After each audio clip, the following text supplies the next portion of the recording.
रघुबीरा तजहु सोच उरो आनो धीरा। हे प्रभु, आप अपने सोच को त्याग दें और हृदय में धैर्य को धारण करें। सब प्रकार करी हो सेवकाई जिहि विधि मिले जानकी आय। और प्रभु, हर प्रकार से हम सेवा करेंगे, आपकी सेवा में लगे रहेंगे और जैसे भी होगा, जिस प्रकार होगा, मातेश्वरी जानकी जी का पता अवश्य लगाएगा। सखा बचन सुन हरसी कृपा सिंधु बलसी कारण कवन बसहु बन मोसन कहो सुग्रीव। सखा सुग्रीव, भगवान आपके वचनों को सुनकर हृदय में प्रसन्नता हुई। आज मैं आपसे कुछ जानना चाहता हूँ। कहिए भगवान। जिस समय से हमारा आगमन यहाँ ऋषमुख में हुआ है, उस समय से निरंतर देखते हैं तुम इसी गुफा में छिपकर रहते हो। जब से हम ऋषमुख आए, तुमको उदास ही पाते हैं। चिंता में डूबा देख तुम्हें खुद भी चिंतित हो जाते हैं। छिपकर पहाड़ में रहने का क्या गुप्त भेद, क्या कारण है? छिपकर पहाड़ में रहने का क्या गुप्त भेद, क्या कारण है? हम साथी सुखों दुखों के हैं, कह चलो तुम्हारा क्या प्रण है? ऐसी कौन सी घटना तुम्हारे साथ घटी, या ऐसा तुम्हारा कौन सा प्रण है जिसके कारण यहीं छिपकर ही रहते हो? नाथ बालियरु मैं दो भाई प्रीति रही कछु वरणी न जाए। हे प्रभु, हम तो भाई हैं। हम दोनों भाइयों में इतना प्रेम कि जिसके की कोई गणना नहीं कर सकता। यह वृतांत मैं आपको बताता हूँ। आइए भगवान। मैं सुत मायावी तेहि नाम सो प्रभु आवा हमरे गाँव।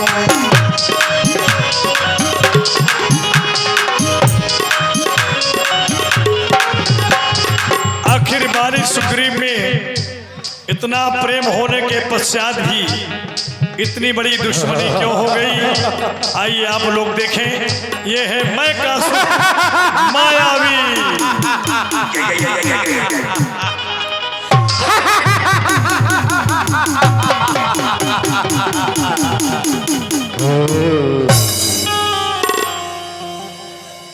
काफी दिन हो चुके हैं, लेकिन हो दिनों से कोई भी बराबर का योद्धा युद्ध करने के लिए तैयार ही नहीं हुआ है। हाथों में खुजली सी मचने लगी है। इसलिए क्यों नहीं भूमंडल की ओर चलना चाहिए। बराबर का कोई योद्धा देखना चाहिए।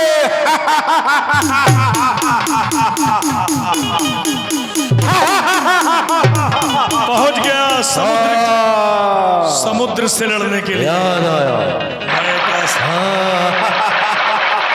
खलबली मचा दिया समुद्र में। वो तो विशाल शरीर आकार वाला ये समुद्र है, जिसका विशाल आकार है। ये बराबर का योद्धा मालूम पड़ता है। इसलिए क्यों नहीं युद्ध के लिए इसे लड़काना चाहिए। हे समुद्र, युद्ध के लिए तैयार हो जाओ, तैयार हो जाओ। मुझसे सामने आओ और युद्ध करो, युद्ध करो, युद्ध करो। कौन? मायावी? हाँ, मैं का पुत्र मायावी तुझे युद्ध के लिए ललकार रहा हूं। अपने आप को बहुत बड़ा योद्धा समझता है और मुझे युद्ध के लिए प्रचार रहा है। अरे मायावी, मैं तो वृद्ध हो चुका हूं, लेकिन तू अपने आप को बहुत भारी योद्धा समझता है, बलवान समझता है। तू अपने भाई का बदला क्यों नहीं लेता? जा और बाली से युद्ध कर, अपने भाई का बदला ले, तब तू अपने बाहुबल का बखान करना। वाली, वो हमारे भाई का दुश्मन है, चलकर देखता हूं।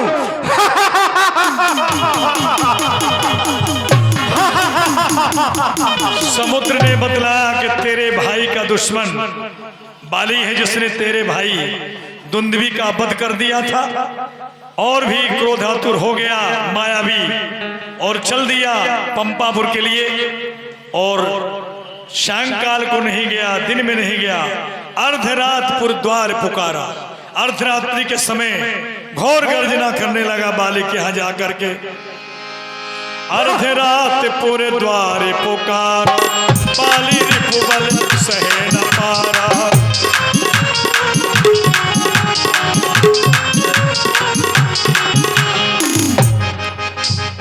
हाँ, वाली कहाँ छिपा बैठा है? हे मैं का पुत्र मायावी, तुझे युद्ध के लिए लड़काना है। हाँ, वीर योद्धा बनता है तो बाहर निकल, युद्ध के लिए तैयार हो जा।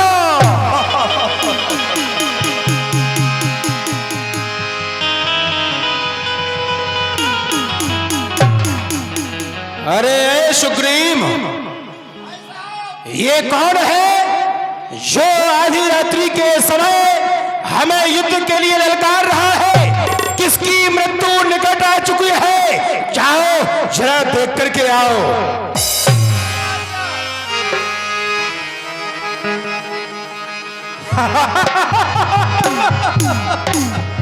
कौन आ रहा है? देखता हूं।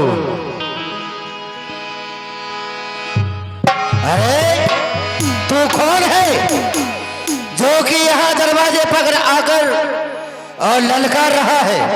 बार बार हमारे भाई बाली को पुकार रहा है, युद्ध की चुनौती दे रहा है। कौन है तू?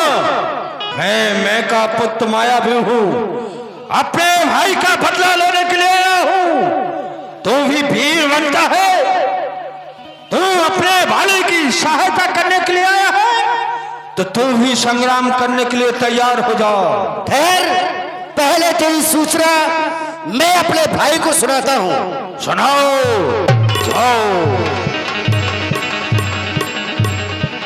भाई साहब प्रणाम।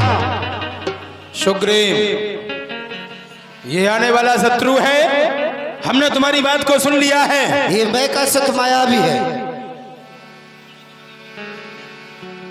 समक्ष में आओ। अपने प्राणों की रक्षा चाहते हो तो यहाँ से भाग जाओ, अन्यथा इसका परिणाम बड़ा भयंकर भी हो सकता है। जिस प्रकार से तेरे भाई दुंदुभी के लिए मैंने समाप्त किया, ठीक उसी प्रकार आज तू मेरे हाथों से मर भी सकता है। तेरी ये भूल है, तूने बराबर का योद्धा ना जमाना पाया है। अपने भाई का बदला लेने के लिए ए भाई तेरे पास आया है। अरे हमें मिटा सके ये जमाने में दम नहीं, ये जमाना हमसे है लेकिन हम जमाने से नहीं। मैं भी आज फलक काटूंगा, तेजे से सलार साले भुला दूंगा, हमारा जोश लेकर सर ठोकर से उड़ा दूंगा। कसम में इस दुलारे की तेरी हस्ती मिटा दूंगा, इसी की नाक पर बैठा कर कई चक्कर चला दूंगा। मायावी, तुम भूल रहे हो कि किसके समक्ष में खड़े हुए हो। ये शेर शत्रुताई करता है मगर गजराज से। अरे धूल की क्या औकात है जो लगे सर के ताज से। यदि तेरी मृत्यु निकट है तो कोई बात नहीं, शमल अब तेरी मृत्यु तेरे करीब आ चुकी है।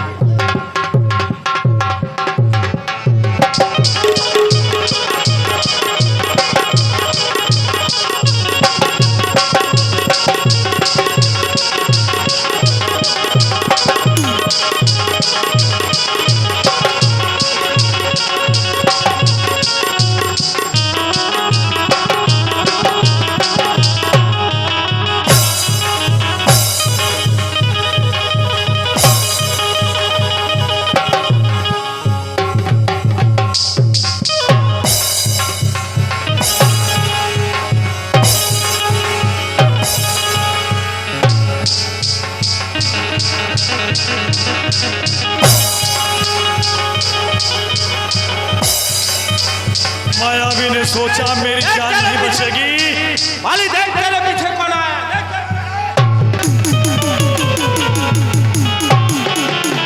अरे भाई साहब, ये थाना इस गुफा के अंदर चला गया है और आप अकेले जा रहे हैं, मैं भी आपके साथ चलूंगा।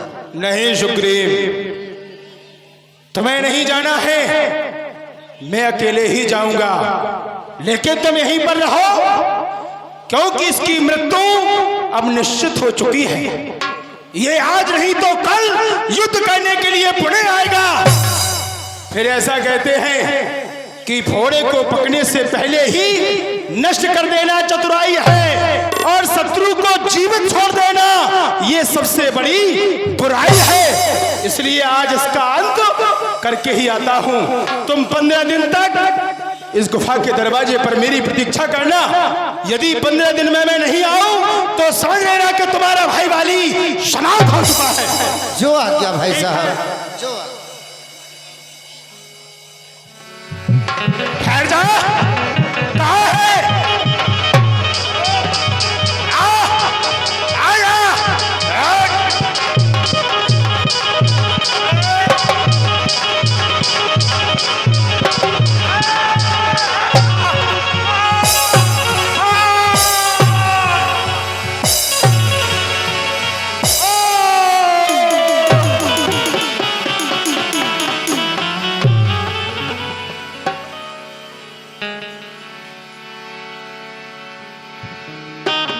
पंद्रह दिन के पश्चात उस गुफा से एक रुधिर की धारा निकली।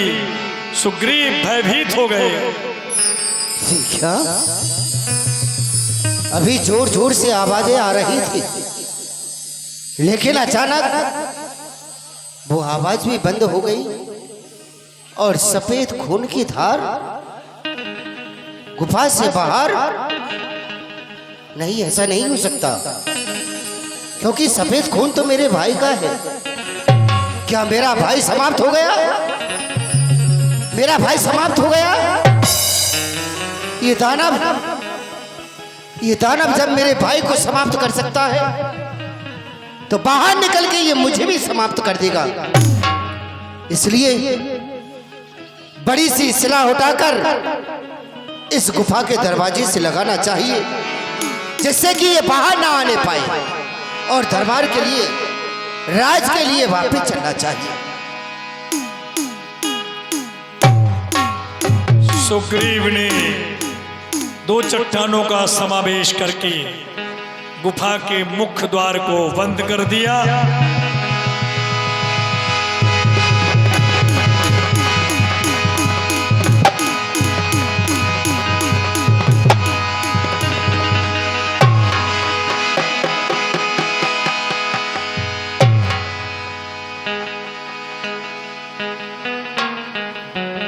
मुख्य द्वार था वो बंद हो गया है।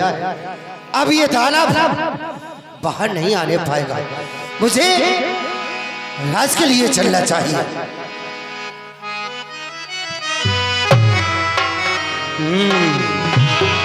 इस मायावी को तो मैंने समाप्त कर दिया है, किंतु गुफा का दरवाजा दिखाई नहीं देता है। सामने की ओर सूर्य भगवान की कुछ किरणें नजर आ रही है। शायद यही दरवाजा है, चलता हूं। इस दरवाजे पर तो भारी एक शिला लगी हुई है। बाहर सुग्रीव होगा, आवाज देता हूं, भाई सुग्रीव, सुग्रीव। कोई उत्तर भी नहीं आता है। शायद मेरी पुकार उसके कानों तक नहीं पहुंच रही है। कोई बात नहीं, इस शिला को मैं ही हटाता हूं, अभी हटा देता हूं।